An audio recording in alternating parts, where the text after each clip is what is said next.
una revista radiológica que se llama Técnicas de musculoesquelético guiados por ecografía. Una presentación del Departamento de Radiología y la División de Imágenes de Musculoesquelético del Hospital Brigham, Boston, y el Departamento de Radiología del Departamento de la División de Intervencionismo Musculoesquelético del Langone Health en un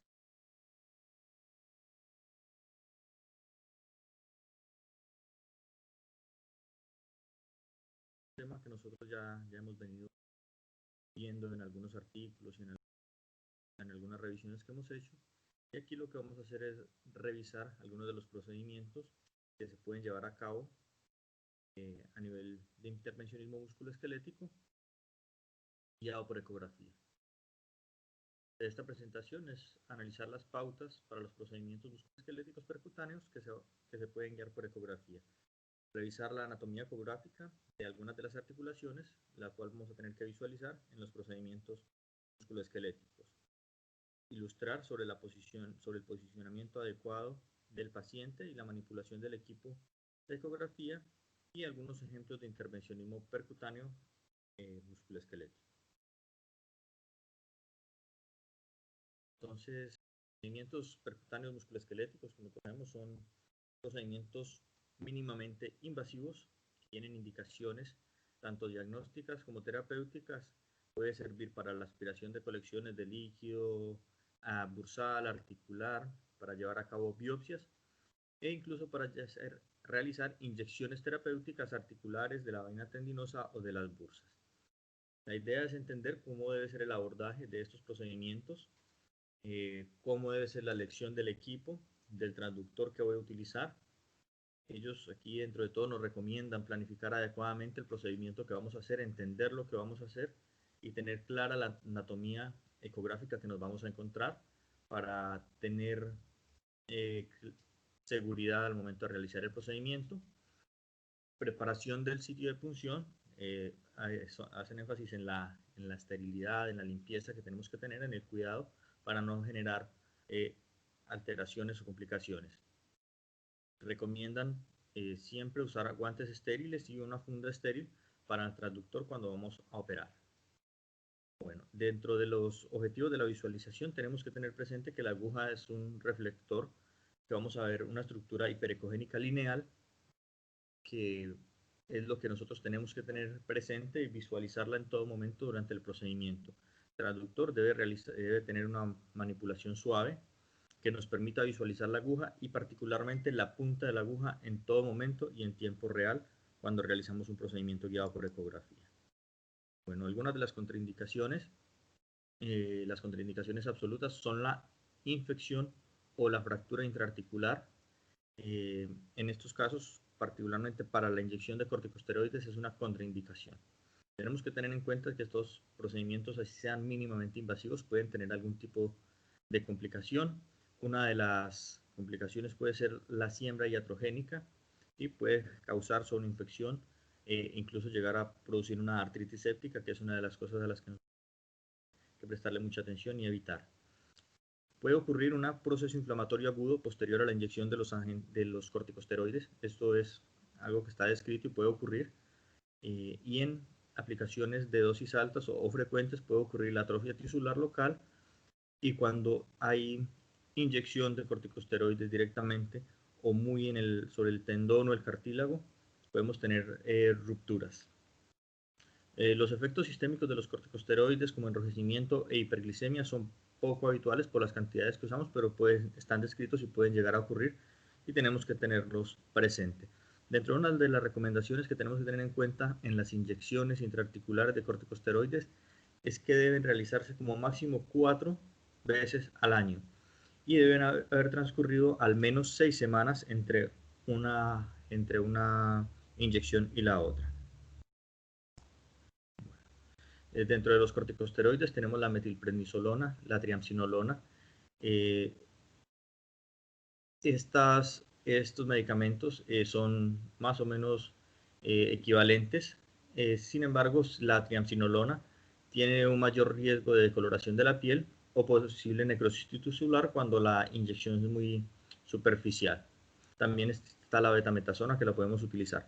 La dexametasona es un corticosteroide no particulado y este es el que es recomendado para utilizar en inyecciones de las vainas tendinosas en los tendones de las manos y de los pies que soportan carga y que soportan peso, ya que tienen un menor riesgo de generar rupturas. Entonces es algo importante que tenemos que tener en cuenta, al igual que tiene menor riesgo de generar trombosis y tiene menor riesgo cuando por error se genera una punción vascular o intraarterial. Entonces es ideal para este tipo de aplicaciones. Otros medicamentos, la lidocaína, sinepinefrina, la ropivacaína, estos son anestésicos y los podemos utilizar para manejo de dolor. La bupivacaína tiene una acción más prolongada, pero existe con este medicamento en particular mayor riesgo de condrotoxicidad, así que no es la elección. La bupivacaína, aparte de esto, se cristaliza, se precipita más rápidamente, se precipita cuando se mezcla con corticosteroides o con bicarbonato. Entonces debe tenerse cuidado con este medicamento y no mezclarlo. Bueno, entonces ahora vamos a ver unos ejemplos. Entonces aquí tenemos la inyección intraarticular de la articulación glenohumeral del hombro. Aquí vamos a entrar a un abordaje posteromedial. Las indicaciones de este tipo de procedimientos son la osteoartrosis, la capsulitis adhesiva, la artritis reumatoidea. En este procedimiento se realiza con una aguja espinal calibre 21, ¿sí? Y se aborda la articulación, o sea, se hace el procedimiento desde la parte posterior de la articulación con la aguja de la flecha apuntando hacia la parte posterior de la cabeza humeral. Hay que tener en cuenta que en los casos de capsulitis adhesiva, el volumen de la articulación va a estar disminuido, ¿sí? Así que hay que tener cuidado para no generar una ruptura. La idea es evitar el contacto de la aguja con el labrum para evitar lesiones posteriores. Cuando yo voy a inyectar un material en una articulación, debo poder observar o visualizar cómo hay un aumento del volumen de la articulación con el material inyectado. Entonces es lo que estamos viendo acá. Vemos cómo están los músculos, el deltoides, el infraespinoso, está la piel. Tenemos un transductor en longitudinal, así como estamos viendo acá. Y aquí estamos viendo la aguja, en esta imagen, el músculo supraespinoso. Cómo llegamos posterior a la articulación, ¿sí? Y esta otra imagen es un video que muestra cómo puedo ver el volumen del inyectado entrando en la articulación. Yo veo que la articulación está aumentando de volumen y veo cómo hay un flujo de material inyectado.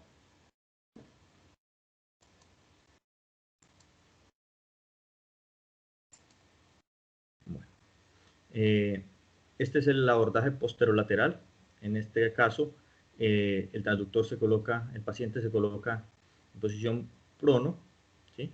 O sentado, y la aguja se direcciona de la parte lateral a medial detrás de la cabeza, buscando la parte posterior de la cabeza humeral. Entonces tenemos que visualizar las estructuras anatómicas. Tenemos que tener en cuenta cuáles estructuras vamos a observar.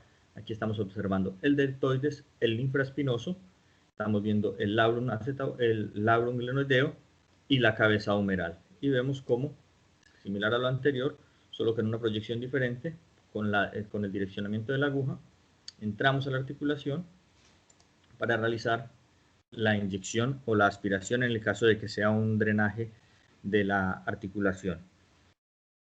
El abordaje posterolateral o posteromedial va a depender de la preferencia del entrenamiento, de la preferencia del que está operando, de la constitución física del paciente. En este caso también hay que tener en cuenta, como es el mismo procedimiento, solo que con un abordaje diferente, las mismas recomendaciones, tener cuidado con el volumen a inyectar, tener en cuenta si el paciente tiene o no una capsulitis adhesiva, porque eso limitaría la cantidad de contraste que puedo aplicar.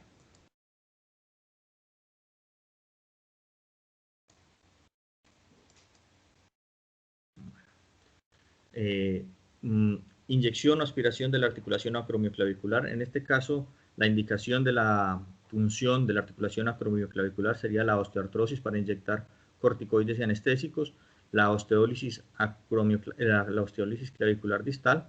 ¿Sí? Vamos a identificar adecuadamente con el transductor, con la ecografía, por los reparos anatómicos que tenemos, que son la clavícula y el acromion y la cápsula de la articulación. Esta sería la articulación, este sería el objetivo de nuestra punción. Después de visualizar adecuadamente la articulación, vamos a encontrar que el espacio articular es un espacio hipoecoico y tener en cuenta que en algunos casos podemos llegar a observar un disco cartilaginoso hipericoico en esta zona. En estos casos, lo ideal sería seleccionar un traductor con una huella pequeña que nos permita una visualización adecuada y una alta resolución. Después de que hacemos la visualización adecuada de las estructuras, estamos seguros que estamos dentro de en la zona que queremos punzar, como estamos viendo en este video. Vamos a realizar la punción con la aguja. El transductor se desliza lateralmente sobre la cabeza ulnar y anterior al acromion para ver si hay algún tipo de pinzamiento subacromial y para evaluar también la bursa subacromio subdeltoidea. Bueno, después de evaluar la bursa subacromio subdeltoidea, esta también puede ser objetivo para punción. La bursa subacromio subdeltoidea la vamos a puncionar cuando hay líquido, cuando hay aumento de volumen de la bursa. Esto habitualmente puede suceder por un pisamiento, por una fricción o por una ruptura del manguito de los rotadores. Habitualmente la bursa es una capa delgada mínima que mide 2 milímetros, que contiene un líquido anecoico, pero cuando tiene un líquido complejo, este líquido puede ser isoecoico con el músculo. El paciente lo vamos a colocar, el transductor lo vamos a ubicar en una forma que nos permita visualizar adecuadamente el músculo supraespinoso, el deltoides y la visualización de la bursa, como estamos viendo en esta primera imagen. Estas flechas lo que están señalando es dónde está la bursa. Estoy viendo el supraespinoso, el acromion, el deltoides y la tuberosidad mayor. Después de que ya tengo visualizada la bursa, que sería esta imagen que está acá en amarillo, ese es mi objetivo y voy a punzar con una aguja oblicua a la bursa. Y debo ver cómo esa bursa, después cuando empiezo a inyectar el líquido que estoy inyectando, se va distendiendo. Eso lo debo hacer con calma e ir visualizando adecuadamente. Primero que todo, visualizar la aguja, luego visualizar que efectivamente esté generándose una distensión de la bursa subacromio subdeltoidea para estar seguro que estoy inyectando dentro del sitio que quiero inyectar. La idea en este tipo de punción es evitar el contacto con el manguito de los rotadores para evitar lesiones tendinosas. O sea, mi idea no es punzar el tendón, mi idea es solamente ingresar hasta la bursa subacromio subdeltoidea. En casos de la tendinosis calcificante del hombro, se puede hacer una cosa que se llama barbotaje o punción, que es fracturar esa zona calcificada dentro del tendón y aspirarla con una jeringa para retirarla. Yo puedo hacer la punción, fracturar el calcio, retirar el calcio con una jeringa, ¿sí? Y posterior a eso, cambiando la jeringa, hacer una inyección de algún medicamento, puede ser un corticoide, puede ser un anestésico. Se realiza con una aguja número 21, se llega al centro de la calcificación, que sería esto, como estamos viendo acá en esta imagen, y se va fracturando y se aspira. Hay que tener cuidado de no levantar la aguja, no ponerla muy vertical para que el aspirado que ya tengo dentro de la aguja no vuelva a entrar y no me vaya a quedar en el trayecto. Entonces aquí vemos un ejemplo en un video, cómo se funciona varias veces y se va aspirando el material cálcico y después de esto se puede inyectar un corticoide.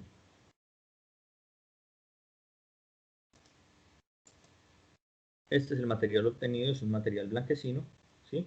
Y lo que ellos expresan acá es tener cuidado con no volver a inyectar o no dejar en el camino este material.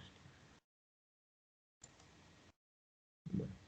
La inyección de las vainas de los tendones, hay que tener cuidado. La idea es inyectar los medicamentos que yo voy a inyectar, ya sean anestésicos o corticosteroides, dentro de la vaina del tendón, pero no en el tendón, ya que esta función predispone a rupturas de los tendones.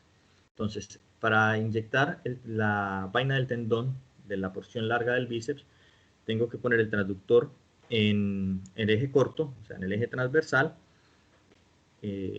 y debo hacer una inyección directa dirigiéndome a la vaina del tendón, evitar el contacto con el tendón como estamos viendo acá. Esto es un tendón que tiene una cantidad de líquido periférico y ahí es donde yo quiero llegar, como lo vemos en esta imagen. Aquí estoy inyectando, aquí se está inyectando a nivel de la vaina tendinosa. Y esta imagen es una imagen de control. Después de la inyección vemos cómo hay un aumento de volumen dentro de la vaina tendinosa. Aquí la recomendación es evitar la lesión del tendón y evitar la inyección dentro del tendón. En todo momento debe estar visualizada la aguja y estar 100% seguro que no estoy dentro del tendón.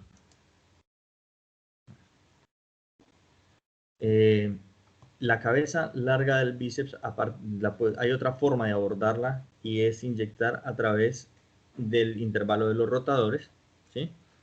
Cuando no hay líquido dentro de la corredera bicipital, dentro de la vaina del tendón, no debo ir a punzar porque probablemente por el espacio pequeño que tengo voy a lesionar el tendón. Entonces puedo hacer una inyección peritendinosa colocando la aguja en el intervalo del rotador en el margen lateral.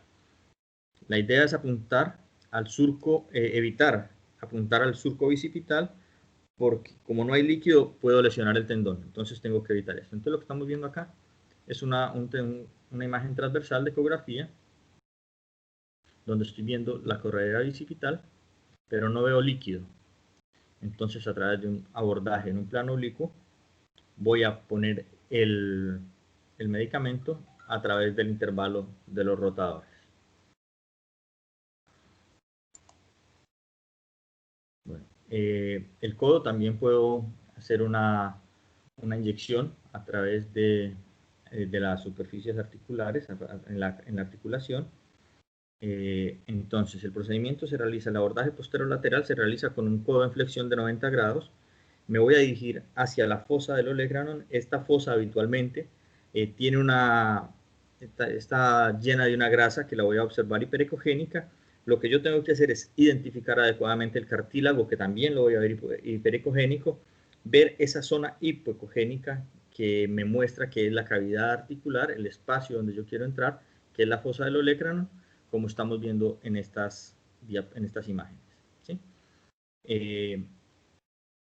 Tengo que mirar que ese líquido sea hipoecogénico, que no tenga detritus o que no tenga restos o que no tenga cuerpos libres intraarticulares, y dependiendo del objetivo de la función, aspirar si es que es para drenaje o inyectar el material, el medicamento en esta zona. Estamos viendo la aguja, cómo está orientada, ¿sí? Este abordaje se debe hacer posterolateralmente, como estamos viendo acá en este gráfico, con el transductor en transversal. Aquí vemos un video como la aguja llega hasta la articulación, hasta la cavidad articular, que es el área hipoecogénica, y se inyecta el material, el medicamento.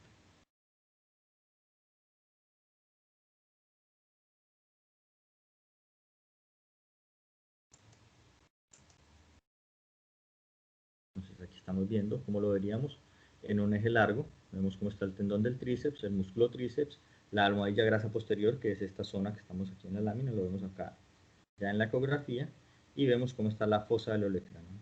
Y en esta otra imagen ya es inicial. Bueno, los tendones del codo también se pueden ver beneficiados si se inyecta un corticosteroide o un anestésico local, ¿sí? En las epicondilitis. Entonces, digamos, en este caso están mostrando el ejemplo del epicóndilo lateral en una epicondilitis. tengo que evaluar, tengo que visualizar el tendón, el origen del tendón extensor común, que es lo que estamos señalando aquí con las puntas de flecha. Vemos cómo está el epicóndilo lateral y voy adyacente a ese tendón y ahí voy a inyectar mi corticosteroide, ¿sí? Las fibras del flexor del extensor común se originan en el epicóndilo lateral, y en las tendinosis nosotros vamos a ver que las fibras son más hipoecóicas, tienen edema mayor y un volumen mayor a 4.2 milímetros.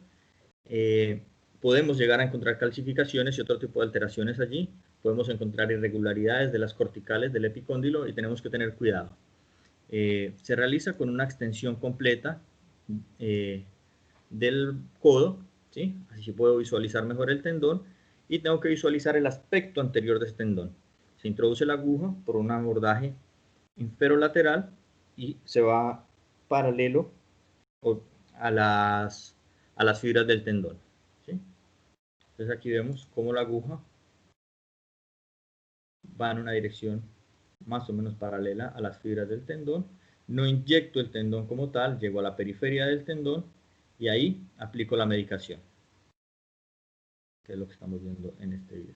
Tengo que tener en cuenta, tengo que tener precaución de no lesionar el tendón como en todas este tipo de procedimientos. Bueno, aparte de esto, yo también puedo poner algunas medicaciones a nivel de los nervios, ¿sí? Entonces lo que tengo que hacer es una visualización adecuada del nervio. Se identifica el nervio, en este caso el ejemplo es el ejemplo del nervio cubital, del nervio ulnar, que está entre la cabeza medial del músculo tríceps, el epicóndilo medial, y en un corte axial, cómo está el tendón flexor común. Cuando yo ya identifico el nervio, lo que debo hacer es tener cuidado de no realizar, de no lesionar el nervio. Aparte de eso, debo tener una imagen de la vasculatura para no generar inyección de ciertos medicamentos dentro de los vasos. Para eso yo tengo que utilizar el Doppler, ¿sí? Identifico los vasos, identifico la zona y ahí planifico cómo va a ser el abordaje. Después de eso, identificando plenamente el nervio, ¿sí? Llego adyacente al nervio, sin punzar el nervio, y ahí voy a aplicar la medicación. Y veo cómo aquí distiende y separa el nervio de la punta de la aguja. ¿Sí? Tengo que tener cuidado de no punzar el nervio para no generar una lesión.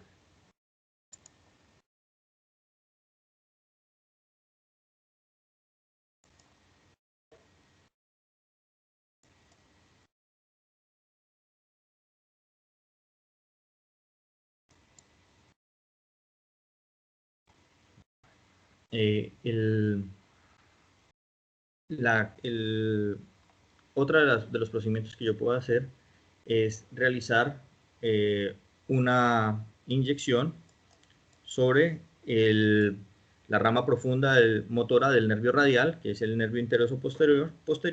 Entonces yo identifico el nervio entre el músculo supinador y el músculo brachiorradial, ¿sí?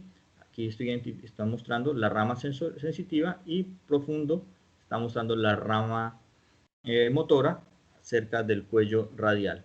Entonces, la indicación de este tipo de procedimientos es la compresión del nervio. Se identifica el nervio en la región inmediatamente distal del codo sobre el cuello del radio. Lo mismo que para la anterior del nervio, hay que tener cuidado de no lesionar el nervio, de no punzar el nervio, utilizar el Doppler color para ver si tiene vasos y planificar adecuadamente un abordaje, ¿sí? Que es lo que estamos viendo acá. El músculo supinador y el nervio. Se llega, se identifica el nervio y se aplica el material y la medicación.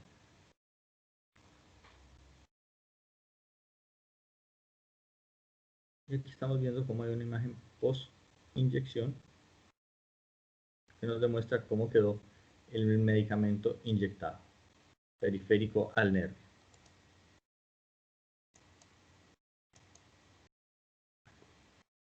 Las inyecciones articulares de la muñeca,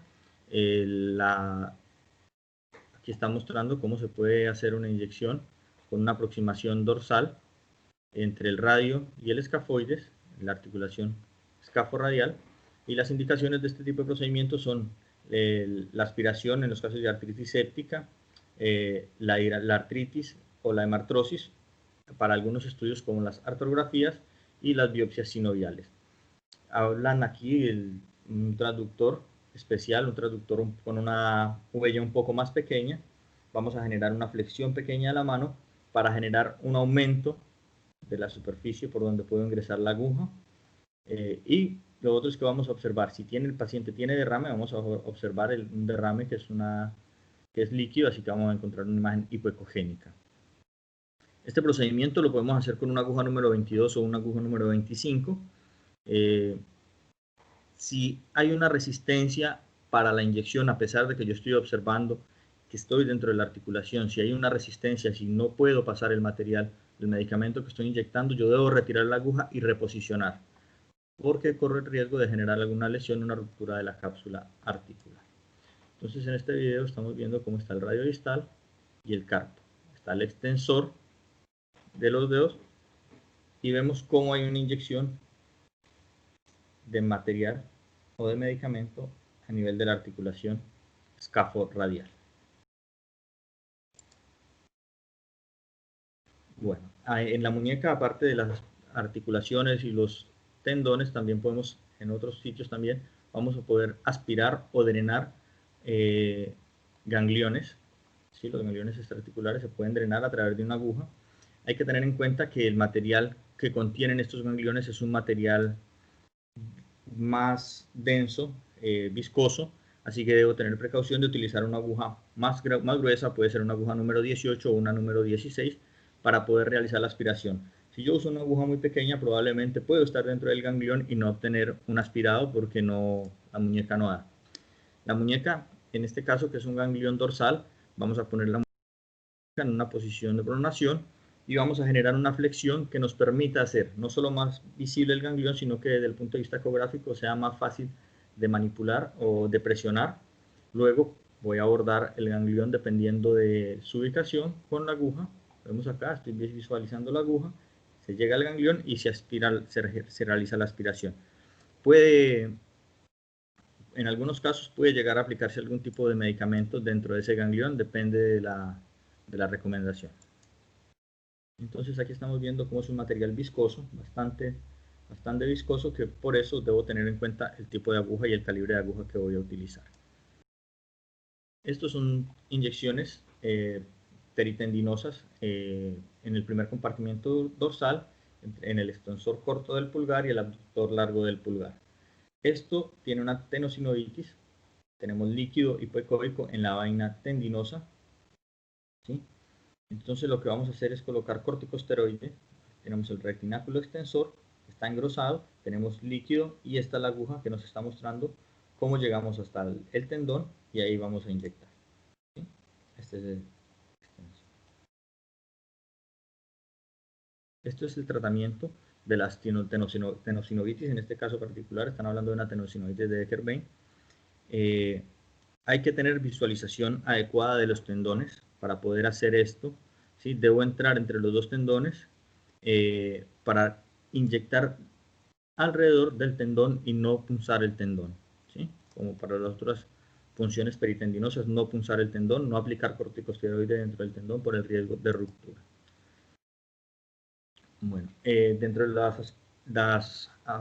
los usos de este tipo de procedimientos, podemos utilizar la inyección dentro del túnel del carpo para el manejo de las neuropatías del nervio mediano. Y aquí lo que estamos viendo es una imagen de ecografía que nos muestra la inyección de contraste de una mezcla de corticosteroides en el nervio mediano. Y aquí estamos viendo cómo lo identificamos también en la resonancia. Entonces, la mano en supinación, vamos a colocar la sonda, el transductor en el eje corto, buscamos el pliegue de la muñeca, vamos a buscar los fascículos del nervio mediano a nivel del túnel del carpo. Este está rodeado por los tendones que son hipoecóicos. Vamos a identificar con el Doppler y con la visualización directa la arteria radial y la cubital y vamos a tratar de evitar las estructuras vasculares.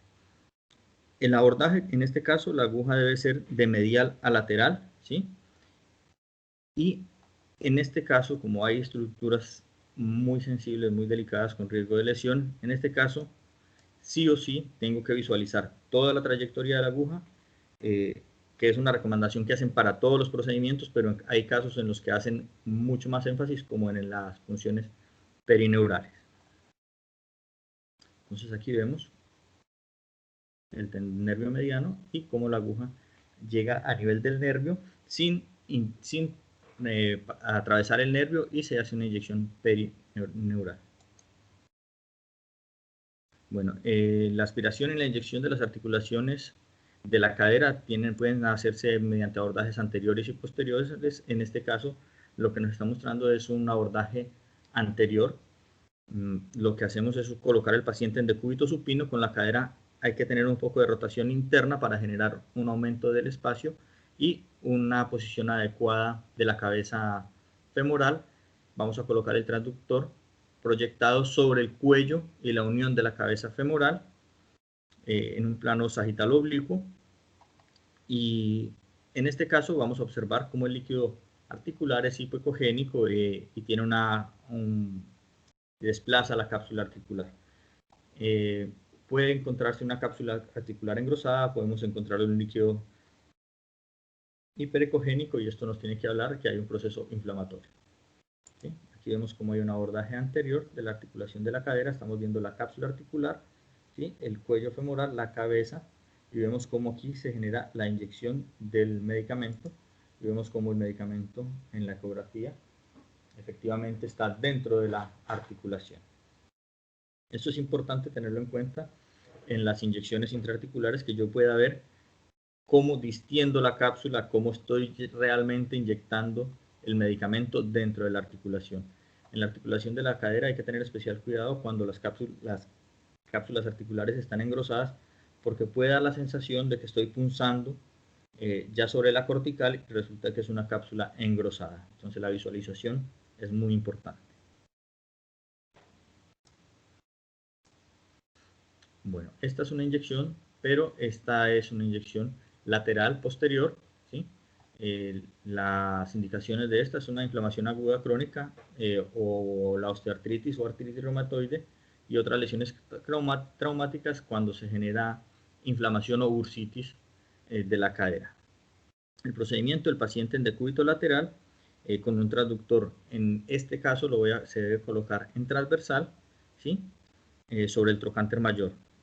Vamos a ver la punta de la aguja mientras discurre, mientras entra a la bursa, y vemos cómo el material inyectado va distendiendo también esta bursa. Entonces hay que tener en cuenta la anatomía, visualizar adecuadamente, conocer exactamente a qué le estoy apuntando, a qué me estoy dirigiendo, cuál es el objetivo de mi punción, para poderlo llegar adecuadamente, ¿sí? Y no generar ninguna inyección donde no tenga que inyectar. Tener en cuenta que es una de las características de las bursas y las articulaciones, que el contenido inyectado distiende esa bursa o distiende la cavidad articular.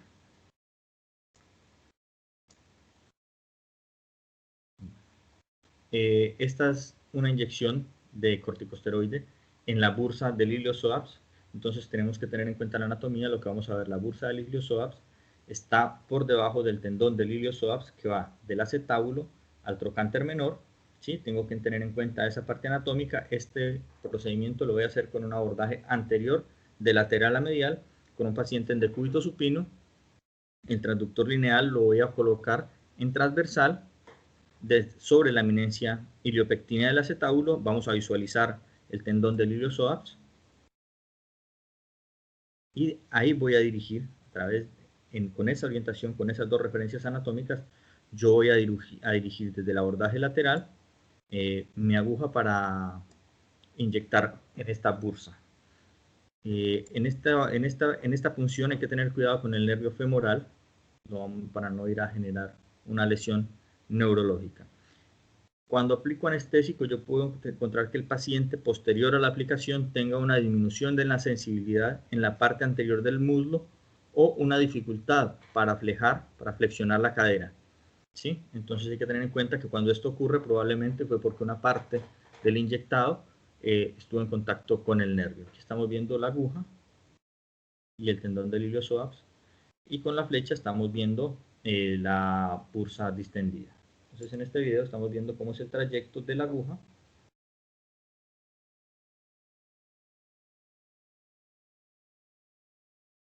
y cómo va distendiendo la bursa que es posterior al tendón.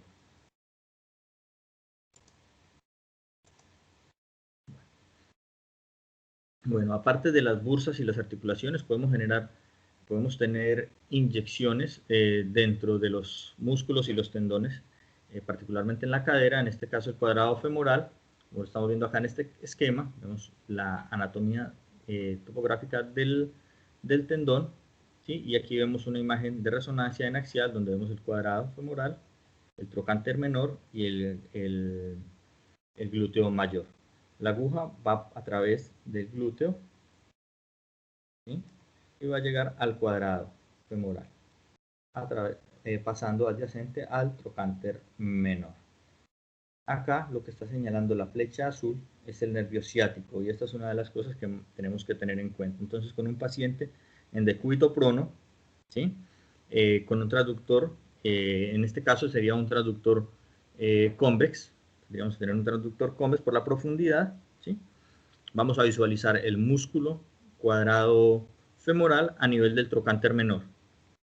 Y en el espacio que queda, en ese espacio isquiofemoral, entre el trocánter menor y el nervio ciático, ahí donde voy a hacer la inyección, ¿sí? Atravesando el músculo glúteo mayor. En este caso, la inyección debe ser de un abortaje lateral a medial, ¿sí? Y visualizando la aguja. Obviamente la principal precaución es no generar una punción o una lesión sobre el nervio ciático, que sería una complicación importante. En la cadera también podemos hacer inyecciones perineurales, ¿sí? En este caso, la inyección sería para un bloqueo o un manejo del femoral cutáneo lateral, ¿sí? Que es lo que estamos viendo acá.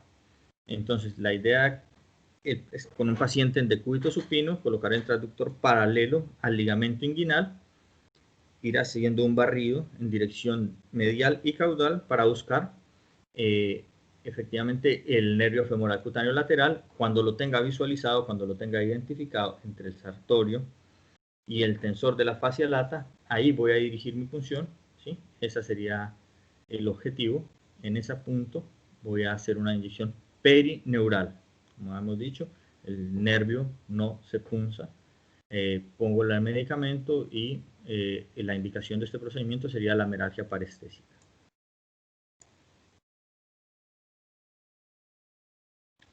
Como ya habíamos visto en las otras funciones peritendinosas, perineurales, perdón, la idea es también hacer una valoración con el Doppler para evitar inyectar los medicamentos dentro de los vasos adyacentes al nervio.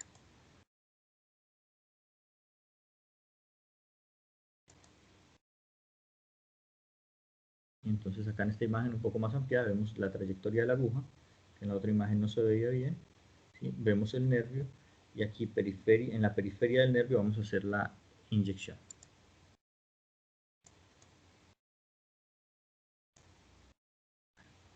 Bueno, esto es un poco más simple, es la inyección y la aspiración de la articulación de la rodilla. Esto lo vamos a realizar a nivel del receso suprapatelar cuando tenemos esas cantidades de líquido allí. El procedimiento, un paciente en posición de cúbito supino con la rodilla ligeramente flexionada, 15-20 grados es la recomendación. Podemos poner un rollo de papel, una toalla, una almohada en la parte poplitea para generar esa flexión. El abordaje puede ser medial o lateral, depende del operador, pero no hay ninguna, por lo menos en la exposición, no, en lo que hemos visto, no hay ninguna diferencia, ¿sí? Se introduce la aguja por encima de la rótula, ¿sí? Desde el lado lateral y se visualiza la punta o medial y se va visualizando la aguja de la punta cuando entra en el espacio articular y cuando esta aguja entra en el líquido articular. Y ahí voy a hacer la aspiración. Entonces aquí ese es el video que estamos viendo, ¿sí? Cómo la aguja entra en la cavidad donde está inflamada, donde tenemos esa cantidad de líquido y ahí ya dependiendo de lo que yo aspire y la recomendación que me den. Aquí estamos viendo en esta diapositiva, en esta imagen, cómo hay una sinovial engrosada, cómo hay líquido en el receso suprapatelar articular. Bueno, también está la inyección en los tendones de la rodilla. En este caso del tendón rotuliano, cuando hay algunas rupturas parciales, se puede generar aspiración del coágulo, aspiración del hematoma, porque esto ayuda en algunos casos a mejorar la cicatrización, y también se puede utilizar para hacer la inyección de algún tipo de medicamento que ayude a la recuperación.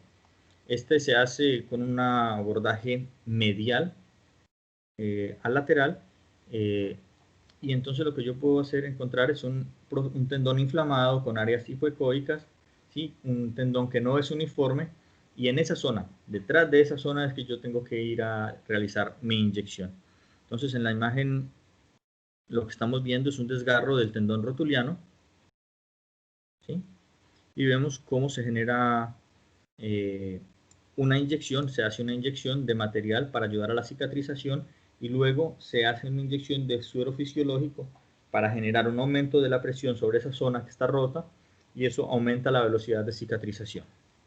Entonces esa sería la indicación de este tipo de procedimientos. Sobre una ruptura tendinosa, este es el tendón rotuliano, esto es una imagen transversal, aquí estoy viendo como hay una ruptura parcial, y ahí es donde voy a generar mi inyección.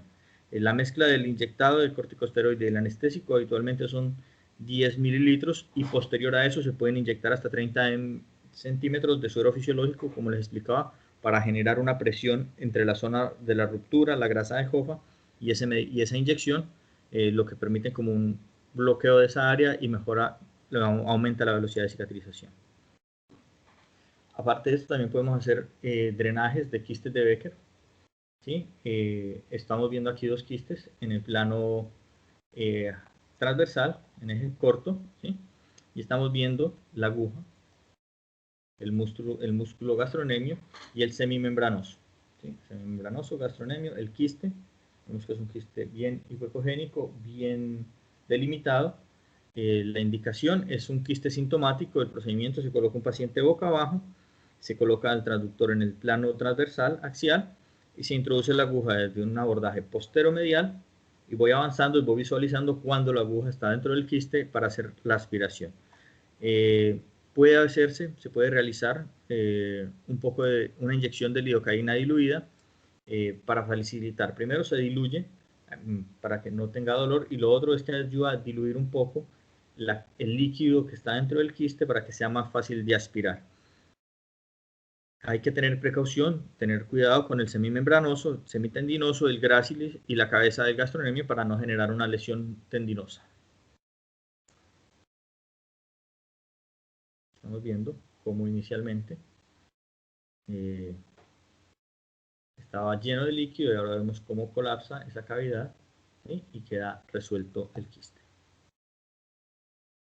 Bueno, también podemos hacer inyecciones perineurales a nivel de la rodilla. En este caso no vamos a inyectar medicamentos, sino que vamos a aspirar un quiste perineural del nervio peroneo común. Esta es la anatomía del nervio peroneo común. Aquí está visualizado el nervio y vemos como hay un quiste que es hipoecogénico. Aquí tenemos una imagen de resonancia, es un T2 con saturación de la grasa, en una imagen axial, donde vemos cómo este quiste, ¿sí? Y la sintomatología del paciente dicen que esto es lo que está causando la compresión del nervio y los síntomas. Entonces la idea es identificar la zona que vamos a punzar, identificar la estructura que tengo que evitar y no punzar, y guiado por ecografía llegar a esa zona y realizar el aspirado. El paciente puede tener dolor o tener un pie caído, ¿sí? Por compresión del nervio peroneo común. Puede ser por un traumatismo de la cabeza del peroné, o puede ser por otras causas. Estos quistes pueden ser multilobulados y la idea es drenar los más grandes, ¿sí? Sin correr riesgo de lesionar el nervio. Bueno, dentro de las articulaciones del pie también es el mismo procedimiento: visualizar adecuadamente la articulación, las estructuras de referencia, que en este caso sería la tibia y el astrágalo. En este caso en esta imagen estamos viendo una imagen longitudinal del receso de la articulación tibiotalar, y en esta imagen lo que estamos viendo es donde, sin lesionar las superficies articulares sin llegar a tocar las superficies articulares, yo puedo hacer la inyección de algún medicamento o la aspiración en el caso de un derrame articular. ¿Sí? Entonces el pie con una ligera flexión plantar, que es la posición más sensible que nos permite, o sea, que es más fácil y más práctica para identificar las estructuras. El derrame articular nos va a ayudar, si es que el paciente tiene derrame articular, va a ser más fácil la visualización de la articulación. El abordaje puede ser medial o lateral, no hay, dependiendo obviamente de la cantidad de líquido que yo vea o donde yo quiero inyectar, donde tenga la sintomatología del paciente. Es importante en las aspiraciones de los derrames articulares identificar cómo va disminuyendo el volumen, identificar adecuadamente qué es lo que estoy aspirando para poder continuar con el procedimiento. Esta es una articulación, una inyección o una aspiración de otra articulación. Esto es la interfalángica, la articulación metatarsofalángica, ¿sí? Como estamos viendo, el primer metatarsiano, la primera articulación, la primera falange proximal, perdón. Vemos la aguja, vemos cómo está la punta de la aguja y esto que estoy viendo acá es el artefacto de reverberación, ¿sí? Yo realizo la punción, entro a la aguja, veo que está ubicada en el sitio y aquí se está haciendo una aplicación de medicamento, aquí no se está haciendo una aspiración y por eso vemos cómo aumenta de volumen la cápsula articular. Esto se puede hacer para el tratamiento de artritis, de dolor por inflamación, de artritis inflamatoria.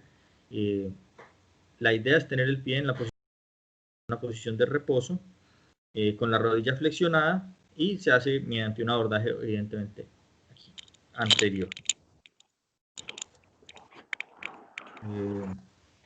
Las otras inyecciones de las articulaciones del pie, este es un paciente con una tenosinovitis del tendón tibial posterior, estamos viendo imágenes en eje corto, en eje transversal, donde veo el tendón peroneo corto engrosado y veo cómo tiene mucho líquido peritendinoso. Es una tenosinovitis, entonces se realiza la inyección. Esta es la imagen longitudinal, esta es la imagen axial, aquí vemos cómo está lleno de líquido, cómo está un poco engrosado, y la inyección se hace peritendinosa dentro de la cápsula, dentro de la vaina del tendón, sin punzar el tendón. Tienen las mismas indicaciones que los otros tendones: evitar punzar el tendón, evitar aplicar corticosteroide dentro del tendón.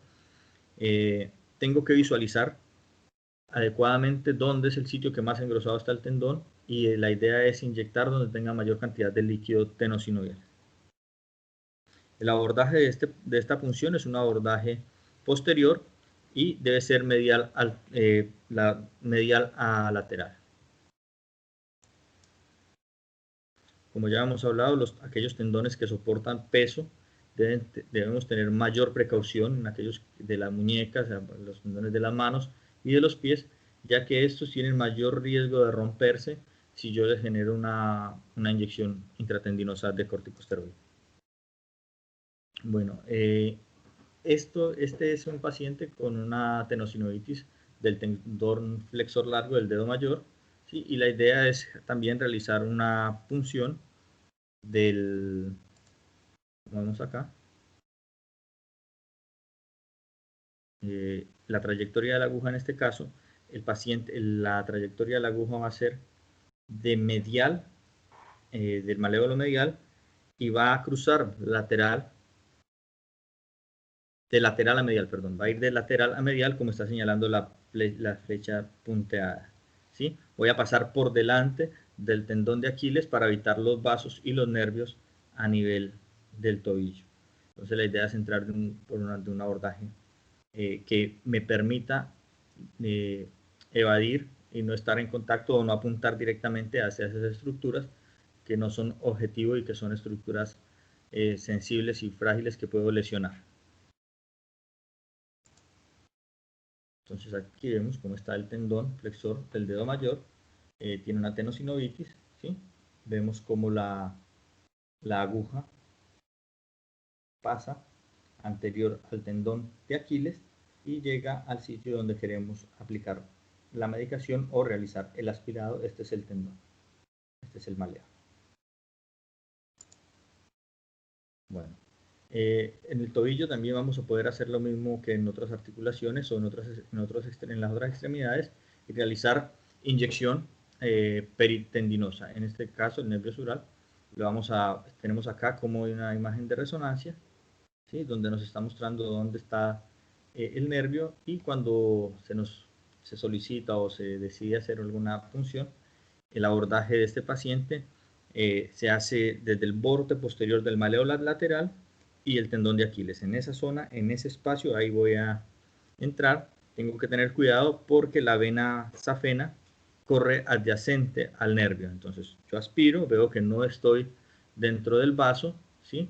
Le pongo el Doppler, visualizo que no esté dentro del vaso y hago una inyección peritendinosa. La idea es utilizar una aguja pequeña para evitar lesiones. Aquí estamos viendo el trayecto de la aguja que debe ir posterior entre el tendón de Aquiles y el maleolo lateral.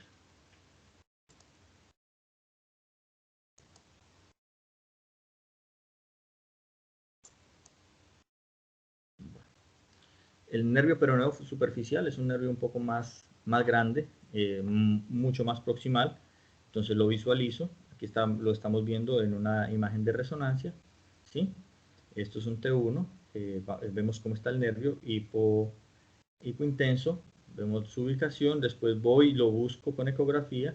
Ya tengo el mapa donde quiero punzar. Voy y hago una inyección detrás, en la parte posterior de ese nervio, sin tocar el nervio, y coloco la medicación. El traductor va en transverso, ¿sí?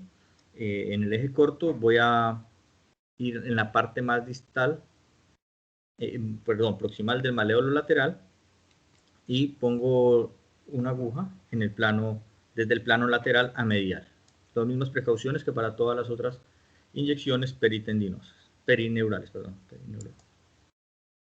Bueno, el neuroma de Morton.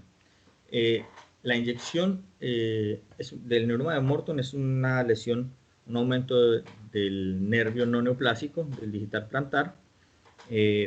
Puede ser secundario a traumatismo o por atrapamiento, y se genera una fibrosis perineural con proliferación vascular, que es la que da el síntoma, ¿sí? El sitio más común es el tercer espacio interdigital a nivel de las cabezas metatarsianas. El transductor se coloca sobre las cabezas del metatarso, sobre la superficie plantar.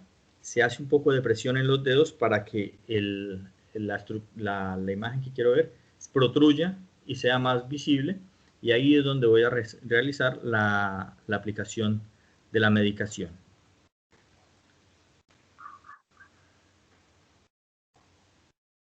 Se introduce la aguja a nivel interdigital, igual en la periferia, y ahí coloco el corticoide. Acá en este video, como la aguja entra y se hace la inyección de la medicación.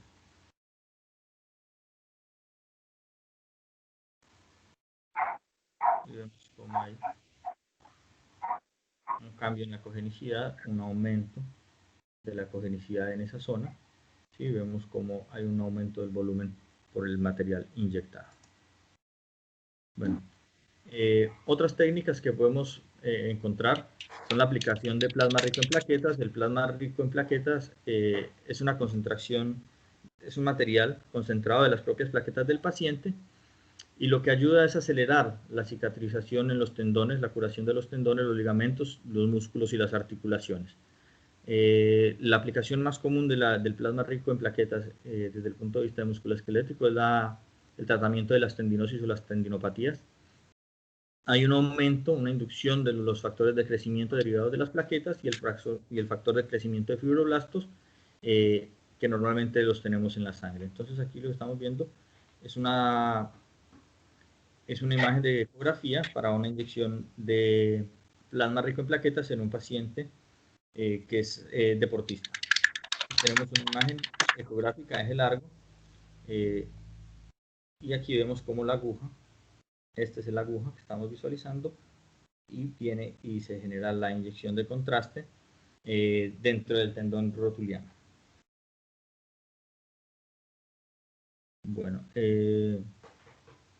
hay un mayor aumento cuando se realizan las inyecciones de plasma rico en plaqueta, hay una mayor proliferación de adenocitos, un aumento de la producción de colágeno y hay más fuerza dentro de los tendones, dentro de los callos de las cicatrices de los tendones y sobre el cartílago.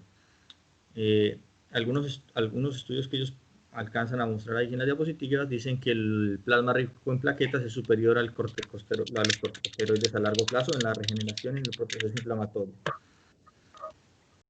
Habitualmente el plasma rico en plaquetas se inyecta y junto a una tenotomía percutánea por fenestración. Entonces, así mejora, hay dos factores que generan aumento de la cicatrización. Uno son las fenestraciones con agujas finas, se perforan los tendones varias veces hasta generar un microsangrado y ese sangrado asociado a la aplicación del plasma rico en plaquetas aumenta la velocidad de la cicatrización.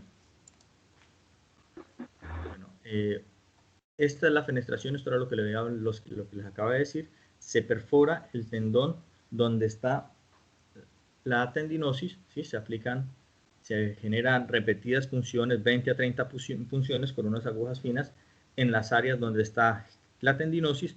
Eso va a generar un reblandecimiento de la zona de la tendinosis. Se puede hacer una aplicación con plasma rico en plaquetas o se puede hacer un debridamiento con energía ultrasónica.